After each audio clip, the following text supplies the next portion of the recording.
favorite moments was when I got to be at the school, and during just kind of in the afternoons, the second part of the day, we're just always so chill and just fun, and it was just really fun working with everyone and just having conversation or singing along to music.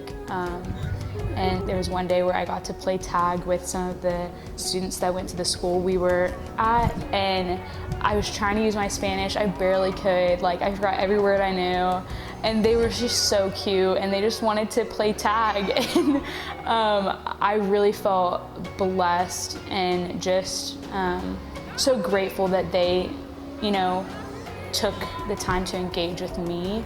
And there was this one girl that gave me a drawing at the end of the day as she was going to get picked up, and I was like, what? Like, and I have it hanging on my wall.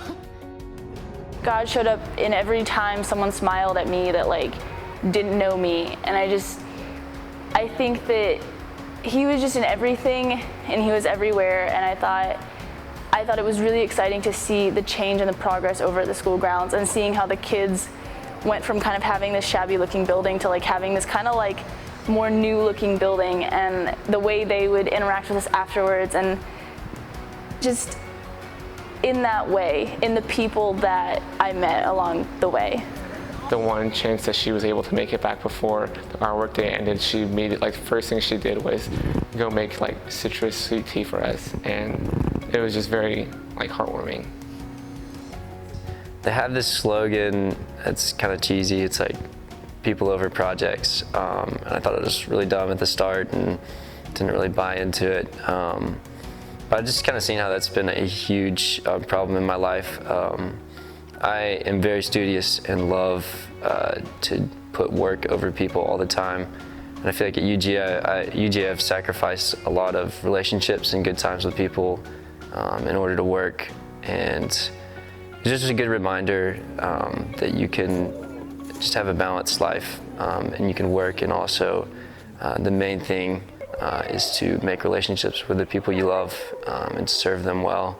I think it was really cool during that week is just they didn't put emphasis on finishing the project, more on your relationships with the people you're working with and with Hunger Corps, and I really enjoyed that. I thought that was a really cool picture of the gospel. I think one of the biggest things that I learned on the trip was that it's important to cherish the moment that you're in instead of trying to get to the next thing, and just take time to talk to people and build relationships instead of just trying to get something done and move on to the next thing. Like lies in my head that say, you know, it's better off if you didn't get to know someone, or someone would be better off if they didn't know you, are lies that I need to combat. And I think that's something that was so encouraging during Puerto Rico when people would ask me questions, and it's like, wow, like, that is great. I just saw God move in the way that relationships were formed and how close people were brought together in His name. So I think it was the little moments that meant the most, and just seeing how even when it seemed to us like things were out of control, God was still in control.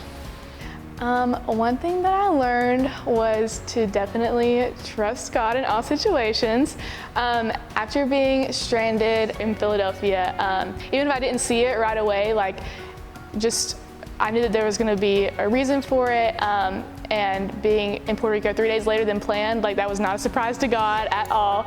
And still, just the 3 days that I was able to be in Puerto Rico and serve and be loved on and love people were so rewarding and so precious and valuable that made up for any lost time. Whenever we got picked up from the airport by Ben and Grace, we were heading back over to the camp we were staying at. Grace had told us everybody was asleep, and then whenever we went to like the common room area and everybody was just waiting, and then like made this tunnel and they was cheering that we had finally made it, that was really sweet because I totally believed Grace. I was like, oh, I didn't expect anyone to be up, and so that was really, really fun. So to my supporters, thank you so much. Thank you. Thank you. Just thank you. Thank you so much for allowing me to go on this trip. definitely one of the most amazing experiences I've had, and I was able to just grow so close to God, but also to the people here at RUF, and build relationships in Puerto Rico as well that I hope I'll get to build even more in the years to come. I think everything that we've learned is going to compound. I know it's going to compound in the rest of my life. The way I view ministry, the way I view work, and how God has a hand in all of it. We had challenges getting to Puerto Rico, and I definitely believe that, your prayers were able to help with that.